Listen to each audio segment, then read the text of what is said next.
I think I was actually letting go of this person that I saw myself as, and it was kind of opening myself up to who I could be. Maybe for me it's to change someone's life in a way, but through being myself, what can you sacrifice for being fulfilled? That hurt me so much because I was like, I'm putting in so much work and you see this as a hobby? In what contexts? Where are you experiencing pleasure as you've just described? People want to be strong so that people invest in them. What is it that I have to do in order to experience that thing? It's difficult to understand where the pelvic floor is.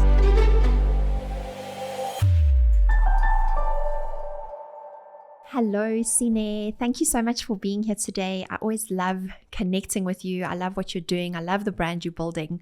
So I was really excited to have you on the show. So thank you for being here. Thank you for having me. The first thing I want to ask you is, how do you feel in terms of your purpose? Do you feel you are on purpose, aligned to purpose? I do feel, I think it's changed over the years, what it means to me, but I do feel I am still on that path. But yeah, it's just changed. It's just changed the meaning. How has it changed, or how would you define your purpose? Do you have it clearly defined, or is it something that is constantly changing? And what is it right now? I think I used to have it as something that's clearly defined, but now I can see that it can morph into different ways. I know that we all here to serve in one way or another, and yeah, it just looks different now. And can you define it at the moment? I think for me it's still like to serve love, but then I don't know right now where this path is leading me to. But a few years back, I knew, like I felt like this is it. And I guess as I've gotten older, I've realized that I do change as well, but I do still feel that I'm doing the right thing. I'm still in the right space, but it may look different. Yeah. I fully understand. I do think that is something I found in my own life as well. It's almost like a maturity thing. Like when you think you have all the answers is actually when you don't have the answers. And then when you realize you don't have the answers, you're actually more on the right path than you were. Have you felt that way? I have. I think I've learned to ask better questions, but not necessarily be fixated on what the answer is, but just being in a place to ask a specific question is showing me where I'm at, and it's kind of revealing something about where I should be going. And it's not necessarily an answer. It's just more questions, but better questions. So what are some of these like power questions that you have discovered that you ask yourself? I think right now is the one about identity, because I think I was 25 when I was like, you know what, I want to get to know myself. I want to know who I am, and I want to find myself and all these things. And to a certain extent, I think I did delve into that. But now I'm like, I'm not that person anymore, and there's no such thing as this is who I am. This is, that's what I'm discovering now, that I actually have no idea who I am now, and that's okay. Like, I'm going to figure it out somewhere, somehow. And by the time I figure it out, I need to figure out who I am then. So there's never a place where I'm like, okay, this is who I am, and this is what I'm about, and that's it. Yeah. It's more of like an evolving, transformational journey. Yeah. And so when you were, 25, 26, what was that identity that you were, how would you have described yourself, or what was that identity that you felt quite tied to? I think I was actually letting go of this person that I saw myself as, and it was kind of opening myself up to who I could be. So I was in that space where I'm telling myself that, okay, I don't have to be this person who is this way because of the childhood traumas. I looked at what my sabotages were. How did I become this way? Why do I choose these things? And it's okay, like, for me to choose different. What does that look like? What will it mean for my new life? And actually, the funniest part for me was learning how to function in a non-dysfunctional way. And that was just so strange to me, because I'm like, what do you do? What does it mean to not be neurotic, or like, what does it mean to not be in these toxic patterns? And I had never been in that space before. And I remember having to define what a healthy family looks like for me. And it was like, I don't know. I don't know anything else other than the way I grew up. And I don't know love outside of what I grew up seeing. So what does that look like for me now? And I'm in a place to define that for myself now, and I can make it whatever I want. And that was so scary. But it was, I guess, it was just the next step. And now it's like, okay, I don't have to hold on to that. I'm allowed to change again. Yeah. What was it that brought you to that realization that you can rewrite your story, you can change belief systems, you don't have to live in those ingrained belief systems from childhood? What was it that helped you shift that? I think not being happy. And there was something in me that was like, this can't be it. Like, yes, I don't know any different, but for sure, this is not it. It's like there's something different. Like there's something better. Yeah. And I mean, what is it that I have to do in order to experience that thing? And what is it I have to change in myself? And yeah, I think that's what it was. Because I was just like, no, this is not enough for me. Yeah. And then how did this lead you to Yococo, launching Yococo? How did this all... I imagine that this happened during your self-development, looking into yourself and asking these questions, right? So how was Yococo born out of this? In 2016, I had moved here from Cape Town, just graduated, big dreams for Joburg, and wanted to be in the TV space as a writer or producer. And again, even in that space, I was like, no, man, I know I said I wanted to do this, but I don't feel fulfilled. I don't feel that I'm doing this for more than just the money, And if I look 10 years into my life and I'm still doing this, I just don't see what's the point, And I'm just not... I could be a machine, and so that kind of drew me into what does life mean for me and why are we all here, Do you have the answer? At that time, it was a thing of, maybe for me, it's to change someone's life in a way, but through being myself. And I mean, because I had no idea who that is, even was going to be a bit difficult. So I had to find out who is that person and what are the things that come naturally to me. And just looking back into what have I always been drawn to, what are things that don't take effort for me to be? When am I being myself? And that's when I came to We're Here to Serve Love. And I looked back into my childhood. Ice cream played such a huge role in my life. And it was just those things that helped me to feel connected to my grandmother, to my mom, because my mom was a teenage mom, so she had to go to school when I was being raised by my grandparents.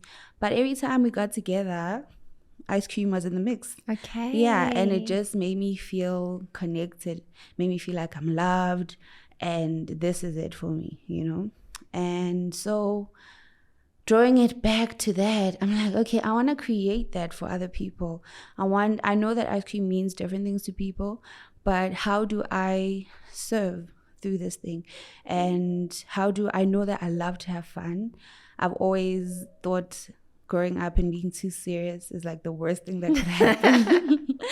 And I was also in that space where it's like, what does it mean to be an adult? And the adults that I'm seeing around me look miserable. Like, this cannot be it. You were like, they need ice cream. They do. They really do. So and then just, I guess, going deep into that space is what helped Yococo to be born. Oh, that story is so lovely. I've never heard the full story, so I was getting little goosebumps here. I was like, don't get emotional. Okay. And then that's so lovely. And then why vegan? Why vegan ice cream? So again, in a space of serving love, I'm like, okay, it can't just be about people, because also at that time I was also removing dairy from my diet, because I'm just thinking what else could be contributed to me feeling so anxious, feeling all of these things, and just looking into the things that we put in our bodies, they also affect how we feel.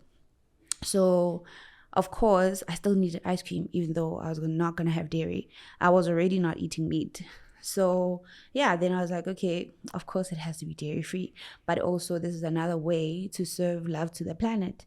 I'm not going to make everybody not have dairy, but at least you'll know that every time you have dessert, you've done something.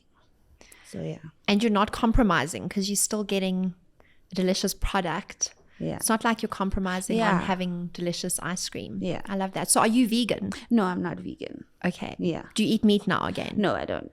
So are you vegetarian? I'm more, I don't want to ever place myself in a box of being vegan or whatnot, but I guess my diet doesn't consist of a lot of dairy, but I definitely don't eat meat. And yeah, I wouldn't say vegan. Yeah. Okay. Yeah, because I think just vegan comes with a lot of other connotations. Yeah. I get that. I think also, so I also follow a mainly vegetarian diet, but I eat a bit of fish, so I'd say pescatarian. Yeah. And it's also not a thing for me that, it's not that I feel that no one should eat meat. I'm not that person who's saying no one should eat meat. I just think we should all eat a little bit more consciously. Yeah. And maybe, not just eat the meat all the time. Yeah. Or just go for what's easy to get. So I fully resonate with what you're saying. And I also loved what you said about that you started making changes with what you were putting into your body. Yeah. This is a conversation I was having with someone recently. They were talking about anxiety. Yeah. And I said, are you looking at what you are having? Sometimes you're having a sugary drink or something, and then you feel anxiety after, and you're not always making that connection that it's something so simple as what you're actually putting into your body. Yeah. So even things we watch and things we hear, the spaces, the conversations that we have, all of those things, we just think, oh, I just have anxiety out of nowhere. All of those things do contribute into how our brains make up stories in our minds. How do you go about, if you're starting to feel either overwhelmed, or you used the word neurotic earlier, I don't know if you still experience that, what are the questions now that you ask yourself to find the root of what is causing that feeling? I was speaking about it this morning. So I think the first thing that was important for me to do is to differentiate the voices in my head. I now know that negative voice in my head, and I bully that voice sometimes because I'm just like, this is nonsense. Now I've learned how to actually see what is true and what isn't true, because sometimes I can see myself making up a story about a situation. And if I'm honest with myself, is that what's really happening? Or is that my insecurity speaking, or what else actually could be contributing to me seeing the situation this way? And so I think being more aware of my thoughts has really changed things. Because even sometimes, so I meditate a whole lot more now, but sometimes even with meditation, I just have so much going on in my head, and that's okay. I've learned to not judge myself so much sometimes, and even when I'm about to spiral, I can see it. So I think that's really, really changed, just being able to see where things are starting to dwindle, and instead of catching myself already in the whirlwind. So yeah, that's just what I do now. It's okay, I can see where this thought is gonna be in 5 days. Just gonna stop that right there. This is not true.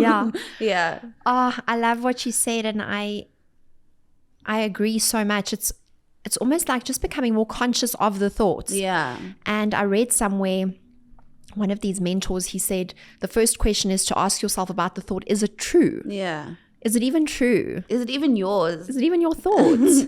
And half the time it's not, it's something injected. Exactly. So and then you just feel like you take control back over your life, your thoughts, right? Yeah. like, is this how I want to feel? I don't. So why are you telling me this? Like, are you trying to protect me from something? Or are you just trying to make me go crazy? And you're having these conversations in your head. And if I have to bully that voice to shut up, I will. It'll happen. Tell me, do you spend a lot of time in like silence and solitude? I think so, because like last year, I had to like work alone a lot, like the whole year basically. So I think I'm just used to just being inside myself now. And even my friends, I tell them like, guys, I know no one now. Like the only drama or anything happening is like it's either from a show or like I've become the most boring person. If ever we meet, all I have to tell you about is something that I watched. Some series, yeah. It's nothing in real life. So it's just like, you know what, this is how I want my life to be. Like there's like no drama at all. There's I think I went overboard with like the boundary setting and controlling controlling what's in my space, because now I'm just like, wow, it's just crickets now. So yeah. Okay, that's cool.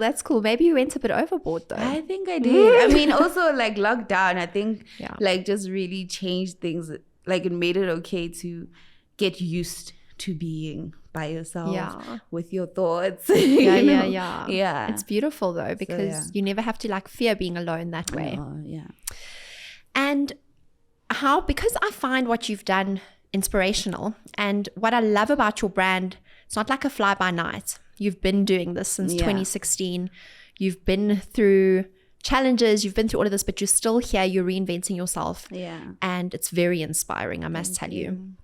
So how does so many people have this concept that there's like what they love to do and then there's their job. And these are two separate things. And it seems like what you have done so well is you have brought these two together. You have created your purpose is your job. And I feel like the more aligned we can become, the more we can see everything we do in a day as serving a similar or the same purpose. Like the more integrated we're going to feel as humans. Definitely. So again, I see you as having done this so well. So what is your advice to people who are looking to either they know their purpose and they want to turn this into either a business or a side hustle, or they just want to do more of it without feeling guilty? How do you start taking those steps? I think there's a lot of things to consider, because I mean, you do need money.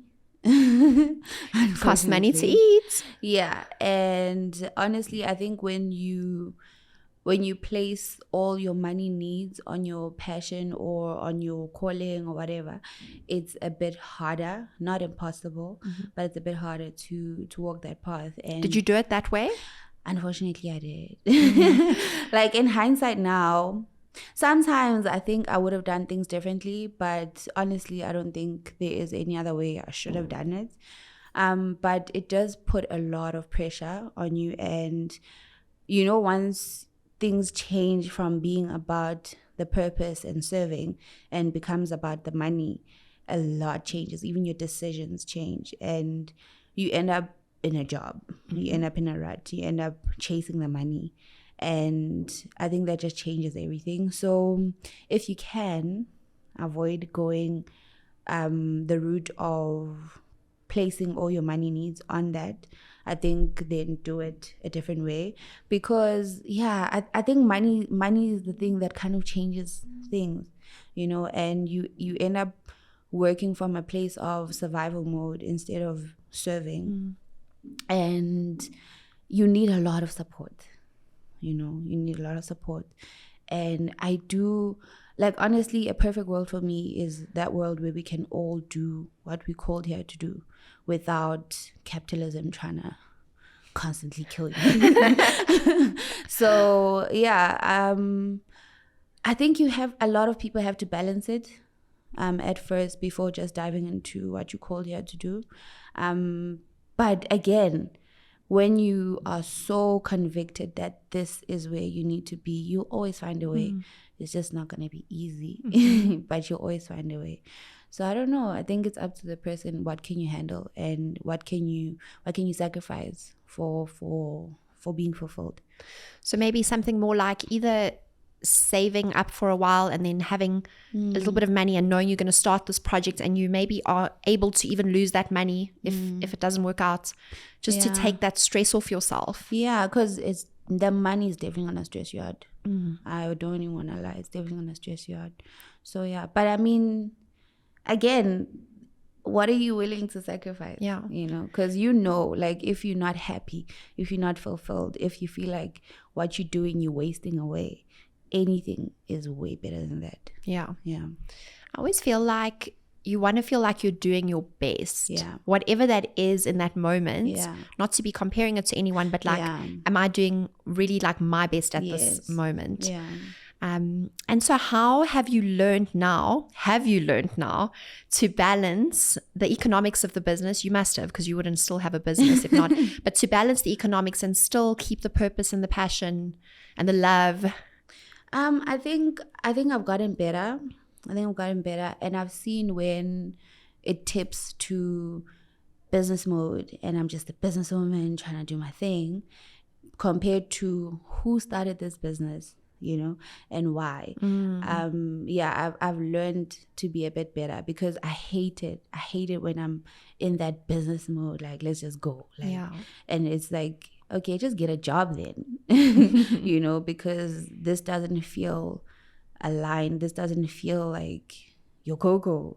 It's just another business now. So yeah, I think I've definitely gotten a bit better, and I've gotten better at asking for help. So yeah. How did the name Yococo come about?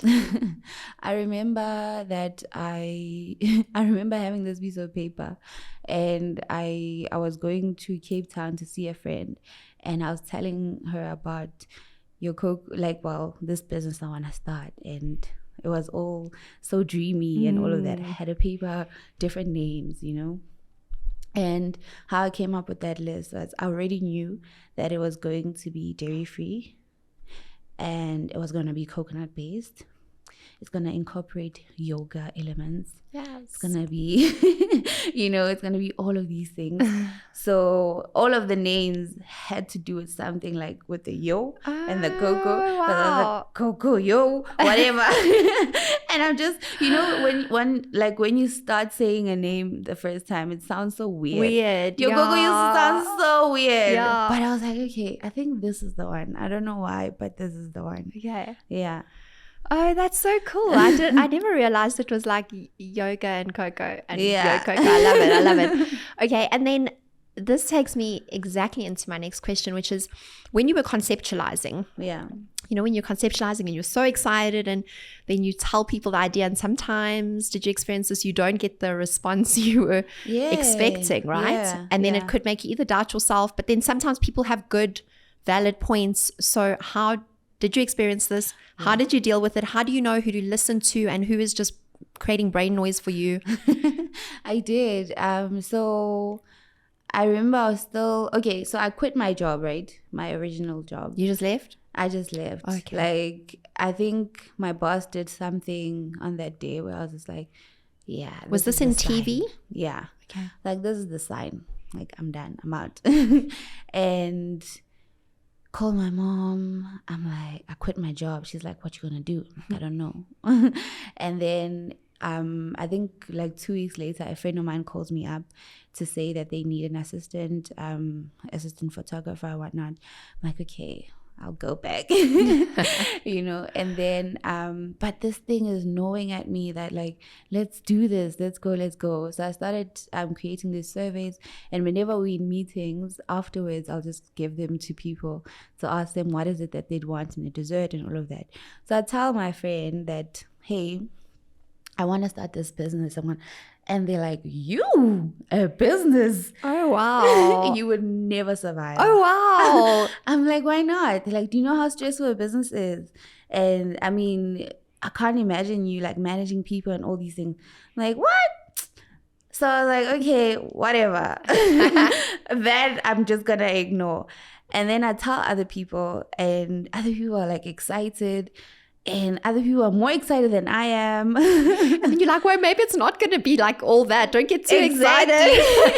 Next thing, all these people are telling me, okay, when are you doing your thing? I'm like, oh my word, why did I tell you? Now I have to do it. Accountability. Yeah, so there were a lot of that, like other people just telling me that, and I remember this from a person I care about a lot, and they care about me, and they said, you know what, maybe this thing is just a hobby, maybe just find a job.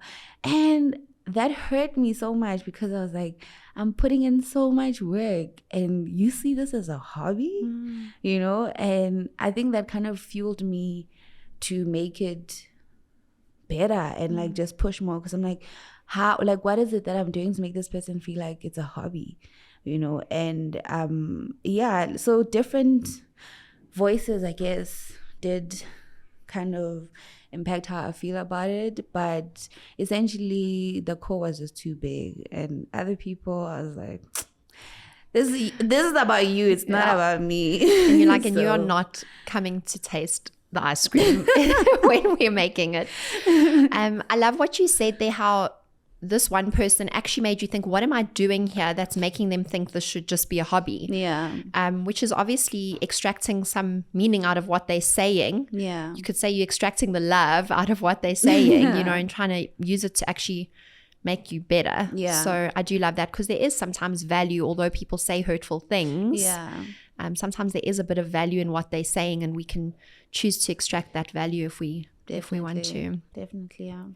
And then once you had actually launched, have you been in a situation where you have experienced rejection in some way, whether this was from customers or stockists or something like this, or just a rejection that really hit you? Yeah. And how did you deal with that? Yeah, there is this one particular event. I remember this, we were at a market, and this person came through, and they were tasting all the ice creams, and they were just like, they don't like anything, you know? And I was like, I took it so personally. I don't know why, but I was like, okay, what is it that you don't like? You know, they went off on this tangent, and as they're talking, I'm just like, is this true? And I mean, this person, to be quite honest, they just look like they're never happy with anything in life. So, but I still internalized that. And immediately after that person left, somebody else came through, and they were like, oh my word, this is the best ice cream I ever had. Like literally after them, best ice cream I ever had. They told me the story, and like how they became vegan like years ago, and they haven't had ice cream. And I was just like, how is this possible? You know, like somebody just said the complete opposite of what you just said. And I think that kind of taught me that, you know what, it's not always personal. People are always talking about things from their perspective, and I have no idea like what's happened in your life.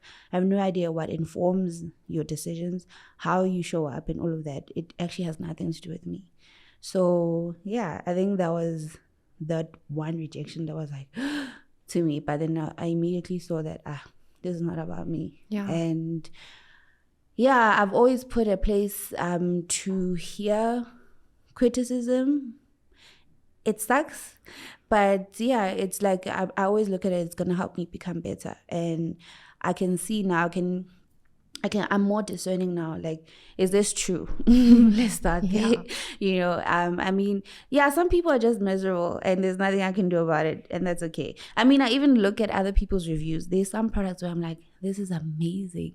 What does this person mean? You know, and it has nothing to do with any of us. It's just something that's in them, and that's okay. Such a personal thing, but you should not take it personally. Honestly, it has nothing to do with you. Yeah. They don't even remember you, like, after saying it. Yeah. So yeah. But sometimes easier said than done. I know. In the moment. Yeah, definitely. Yeah. But also, I think just growing in my business, I now know what's true about my business and what isn't. And if I'm not sure, I can always ask people that I do trust to be honest with me. That is this true? You know, and if it is, then that's something I need to work on. But if it isn't, then yeah, it's just another day. Yeah. Yeah. And then, do you feel a certain added responsibility as a Black female entrepreneur? Do you feel an added responsibility, or is this just who you are, you're doing your thing. How does that play out for you in your business and in the things you do, your social interactions and the business as a whole? Like, you mean responsibility in the sense of what? Do you feel that, other women are looking up to you as this female entrepreneur? Do you feel like there's an incumbent responsibility with it? Is it something that you even think about? Maybe not. I'm just interested to know. Yes. I try not to look at things like that because there's just too much pressure. Like, okay, just forget us then. I think it's honestly too much pressure. If you want to find inspiration from what I do, great. But I mean, I'm going to disappoint you sometimes. So, and I think I've kind of worked that into myself that it's okay to disappoint people sometimes. And I mean, it hasn't always been easy to, especially as somebody who was a people pleaser a lot growing up, always wanting to be perfect and doing things right and all of that. But I'm not responsible for other people's perception of me. And yeah, I mean, as a Black person, I do feel that I am playing an important part in terms of representation, because I struggle to find other Black entrepreneurs who are doing what I'm doing the way I'm doing, and that kind of made it a bit more difficult because I think it's always a bit easier to see somebody else's path, and then you can kind of start by imitating that until you find your own way. Yeah. But I couldn't do that. Yeah. So, and because you're a pioneer, baby. And it's just like, oh my word, can I see somebody who's doing what I want, So I've had to take different inspirations for different people. And I do recognize that the way that I do things as a Black woman is very different to somebody else who's in the same space as me and is a different race. How so? Because of our backgrounds and the way that we see life, and probably, I mean, I look at YouTube now. There's some videos that I want to, maybe let's say I want a meditation video. I have to say, I want to see a Black woman doing that. Because if I don't, I just see a whole lot of white women creators until I find, and sometimes I just need somebody who looks like me, who kind of does things a bit more like me, because I think it is important to notice that we are different, even though we are similar and we're all human, but our backgrounds and the way that we do business. I mean, my grandmother did business way differently than, say, a white granny or whatever. And that's important, it makes you feel a bit more understood. And there's some things that I will never understand from other people. I mean, I can try, but it's not the same. Yeah. Our backgrounds are not the same, and the way we see life is not going to be the same way, and that matters. Okay. Yeah. That's interesting what you say about the meditation. So what is it that you feel would be different? So this is, you're talking about, I guess, a guided meditation, right? Yeah. How is it showing up differently if there's a Black woman leading the guided meditation versus someone else? Say for me, with African spirituality, right? There's a lot of things that mean stuff to me in African spirituality that I wouldn't get from a white spiritual teacher, for example. And I mean, sometimes even hearing my language in a meditation makes the world of a difference. And yeah, different words, different meanings to things. Yeah. Okay, that's so interesting. I've never thought of it in that way. So it's quite interesting. Okay, so tell me about creating your bliss. I have seen this popping up on your socials. Yeah. You're talking about creating your bliss. What is this movement? What is this thing? So it started off again with wanting to see what bliss means to all of us, right? And we did a campaign in... Sure. The pandemic has just made everything such a blur. I think it was probably 2019. we did a campaign with Yococo, and I wanted to do like our first advert and all of that, and it was focused on what is Black girl joy, and because growing up, I personally haven't seen any of the women in my lineage, any of the women in my family, just being joyful, blissful, and this is what I do. This is me, and I don't have to be doing things for hundreds of other people before I can think about myself. And in a way, this is the gift that I have been able to, I guess, to get. I'm the first person in my family to do something that's my passion and my purpose, something that brings me joy. Other people in my family have had to do things so that we can get by. And I feel that's like how it is for a lot of Black women. And I just wanted us to explore that, like, what is that bliss? And it's okay for us to step into that and to be completely guilt-free in being blissful and not have it be about anybody else but you. Of course, like when you are blissful and you are at your best, that affects everybody in the most beautiful way. So that's where it started. Like, let's go back to bliss. Like, what is it? And let's just go into this. It's almost frozen in time because I think there's just so many responsibilities and so much pressure placed on women, and for them to make everything good for everybody else but themselves.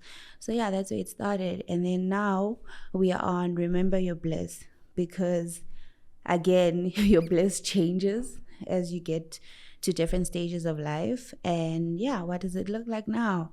How do you recreate it now? And yeah, that's where we're at.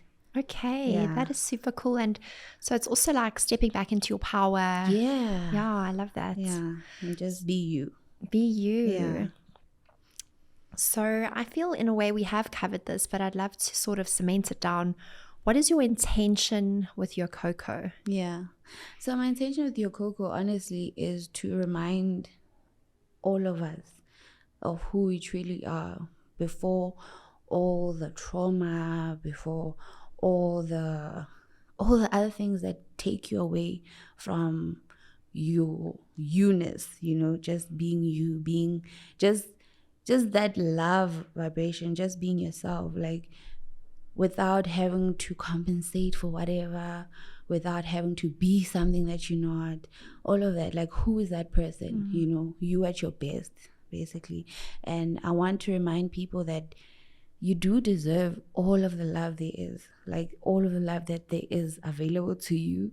You deserve all of it, and you don't ever have to earn it or be something, or because I feel that life now makes you feel like you have to be somebody else, for you to feel worthy. And I mean, I remember I was at this other retreat and we had to write down the horrible things that we say to ourselves. And honestly, I was so heartbroken when we had to all pass it to each other. And the one that I got, and I was like, whoa, this is the things that we say to ourselves, and it's horrible stuff, and I know life and maybe a whole lot of different things have made us feel that way, but it's not true. Yeah. And I just want Yococo to be that reminder of you are love, and the way you truly are as a person, that's way more than enough, and you deserve to see that person. So yeah. That's stunning. I remember reading this quote and I had reposted it a few years ago, but it said, if your friend spoke to you the way you spoke to you, would you still be their friend? Gee, yeah. And it really got me thinking, Yeah. All right, so I've loved chatting to you. I have one more question to wrap up. I ask this to all my guests. Okay. What does it mean to you to live a world-class life? Whoa. Wait, what does world class mean in this context? It's what it means to you. Okay. Like, so basically, what what is a world-class life to you, and how do you live that world-class life? Okay, so I guess world-class life to me will probably be where I get paid to be myself. But yeah, where I can just fully be me all the time, and whatever that is, you know, and not be afraid to step into that. Yeah. Stunning. All right, so Sine, where can people find you, support you, try the ice cream? How do they find you? They can find us at, so it's our social media page. Instagram is _Yococo, which is also Twitter, and Facebook is Yococo Dairy Free Ice Cream. And we also supply a couple of stores, so Jackson's in both Kyalami and Bryanston, the Fast Vegan Blekari, Thrabs in Ilovo, Cedar Square, the Refillery, and also in Woodlands Boulevard. Also, we have an online store, which is yococo.co.za. Yeah. I think, and Farm Table in Linden, and then in KZN as well. Wow. So many places. So yeah. Okay. I definitely encourage people, if you have not tried Yococo, it is absolutely delicious. Thank you. I once did an Instagram takeover for them and ate so much ice cream. I had ice cream for breakfast. It was like my dream day. And I also discovered how hard ice cream photography is. But I highly, highly recommend. You can literally taste the love in this product. Okay, you can taste scoops of love. So please reach out, connect with Sine, have a look at what they're doing. It's very inspirational. Thank you so much for being here today. Thank you so much, Tess. This was so much fun. I loved getting to know you a little bit better. Hey, thank you. This was fun. We'll do it again. Yep. Bye-bye.